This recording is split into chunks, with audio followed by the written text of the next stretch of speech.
High বন্ধুরা, নমস্কার। কেমন আছো সবাই? আশা করি তোমরা খুব ভালো আছো। আমিও খুব ভালো আছি। দেখো বন্ধুরা, আজকে 23শে জানুয়ারি। আজকে আমার একটা স্পেশাল দিন। আমার আজকে বার্থডে। বিনা ব্লগ চ্যানেলে সবাইকে স্বাগত জানিয়ে আর বার্থডে স্পেশাল মেনুতে আবার চলে এলাম তোমাদের সাথে শেয়ার করতে। আজ আমি বানিয়েছি ম্যারিনেট চিকেন কষা রেসিপি, আর সাথে অবশ্যই ছিল দুপুরের মেনু ফুলকপি, আলু, পেঁয়াজ কলি দিয়ে ভাজা, টমেটোমের চাটনি, আর ছিল চিকেন কষা, ম্যারিনেট চিকেন কষা। দেখো বন্ধুরা, এখানে আমি 500-র মতন মাংস ভালো করে ধুয়ে পরিষ্কার করে নিয়েছি।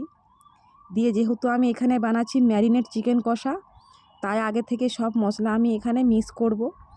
একটু বেশি বেশি করে সব মশলা দিতে হবে। এখানে একটু দিয়েছি আদা রসুনের পেস্ট,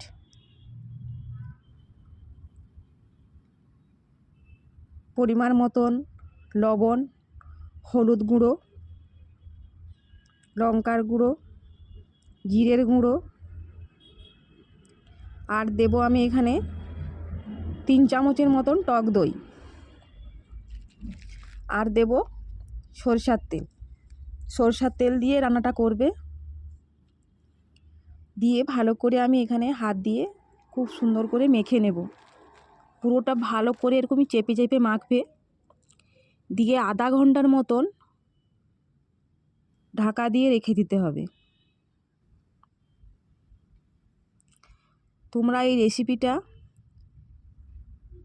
ম্যারিনেট চিকেন কষা খাও। আমি এটা সম্পূর্ণ রেসিপিটা ট্রাই করেছি অতনুর রান্নাঘর থেকে। একবার আমি ট্রাই করলাম, ও তো শেফ অতনু, অতটা আমি ভালো করতে পারি না, তবুও একবার আমি ট্রাই করলাম ম্যারিনেট চিকেন কষা। তোমরা অবশ্যই একবার বাড়িতে এইভাবে একবার ট্রাই করো, অবশ্যই তোমাদের সত্যি ভালো লাগবে, খেতে দারুণ হয়। দিয়ে দেখো, আমি নতুন আলুগুলো নিয়েছি গোল গোল করে ছোট সাইজের, সেগুলো গোটা গোটা রেখে দিয়েছি। ভালো করে লাল লাল করে ভেজে নেব। আর ওই পাশে আমি আধ ঘন্টার মতন আমি ঢাকা দিয়ে রেখে দিয়েছি চিকেন। দেখো, এ পাশে আলু ভাজা হয়ে গেছে। কড়াইতে এবার আমি তেল দেব, সামান্য পরিমাণ চিনি দেব। চিনিটা লাল লাল হয়ে গেলে দুটো তেজপাতা, দুটো এলাচ, লবঙ্গ আর দারুচিনি আর গোটা জিরে দিয়ে ভালো করে ফুটে এলে, ভাজা হয়ে এলে আমি দেব পেঁয়াজ কুচি। আমি এখানে 3টে পেঁয়াজ দিয়েছি। প্রথমেই বললাম যেহেতু একটু বেশি করে মশলা লাগবে, কারণ চিকেনটা ঝোল ঝোল থাকবে না, একদম ম্যারিনেটের মতন একদম মাখা মাখা হয়ে থাকবে। দেখো, পেঁয়াজটা ভাজা ভাজা হয়ে এলে বন্ধুরা, তারপরে যে চিকেনটা যে আমি ম্যারিনেট করে রেখে দিয়েছিলাম ওটা আমি দিয়ে দেব। দিয়ে এইভাবে আর একটু কোনো জল দেওয়ার দরকার নেই। থালার যে জলটা হয়, যেটাতে আমি ঢাকা দিয়ে রেখে দিয়েছিলাম, ওই জলটা একটু ধুয়ে দিয়ে দেবে। আর কোনো জল দেওয়ার দরকার নেই, ওই জলটাতেই মাংস একদম পুরো সেদ্ধ হয়ে যাবে। আর দেখো, এই মেটেটা পুরো একদম ঘাঁটা হয়ে গেছে বলে আমি এটা তুলে নেব বাটিতে। লাস্টের দিকে দেখো, দেখো পুরো তেল ছেড়ে দিয়ে দেখো কতটা দেখতে সুন্দর লাগছে চিকেন কষাটা। একটুকুনো আমি কিন্তু জল দেইনি, ওতেই হয়ে যাচ্ছে।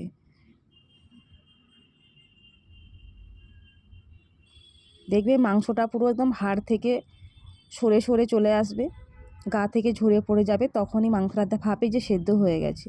এবারে আমি উপর থেকে মোটামুটি আধ ঘন্টার মতন রান্না হয়ে গেলে, মাংসটা যখন কষা কষা হয়ে আসবে, গা থেকে পুরো তেল ছেড়ে দেবে, তখন আমি দিয়ে দেব টমেটো আর কাঁচা লঙ্কা। দেওয়ার পর ভালো করে আর একটু কষিয়ে নেব। কষিয়ে নেওয়ার পর আমি যে আলুগুলো রেখেছিলাম ওই আলুগুলো অ্যাড করব। আলুগুলো দিয়ে আরও মিনিট 5-7 মতন কষিয়ে আলুটা সেদ্ধ সেদ্ধ হয়ে এলে, এবারে আমি ওর সাথে পরিমাণ মতন জলটা অ্যাড করবো। এবার জলটা একদম ঠান্ডা দেবে না, উষ্ণ গরম জল দিতে হবে। কারণ ঠান্ডা জল মাংসতে দিলে মাংসটা কি চিপসানি, সে স্বাদটা যে মাংসের যে স্বাদটা থাকে সেটা চলে যায়। এই জন্য তোমরা যতটা পারবে ঠান্ডা জলটা এড়িয়ে গরম জলটা দেওয়ার চেষ্টা করবে।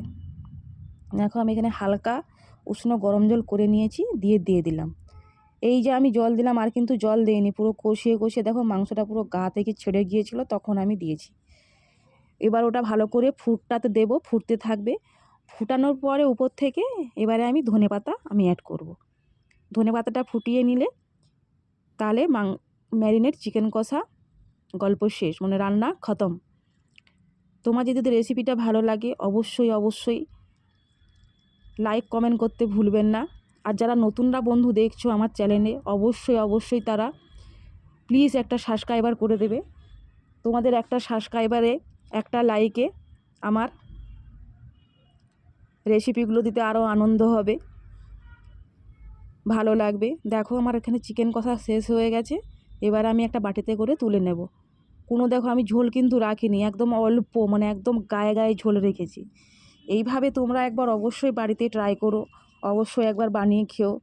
আমি এটা একবার ট্রাই করলাম অতনুদার রান্নাঘর থেকে। শেফ অতনু যে আছে ওর রান্নাঘর থেকে আমি একবার ট্রাই করলাম। তোমরাও অবশ্যই একবার আমার রান্নাটা একবার ট্রাই করো, অবশ্যই তোমাদের ভালো লাগবে। আর যেটা বললাম, ভালো লাগলে অবশ্যই লাইক কমেন্ট শেয়ার করবে। প্লিজ তোমরা একটু পাশে থেকো, আমাকে সাপোর্ট করো।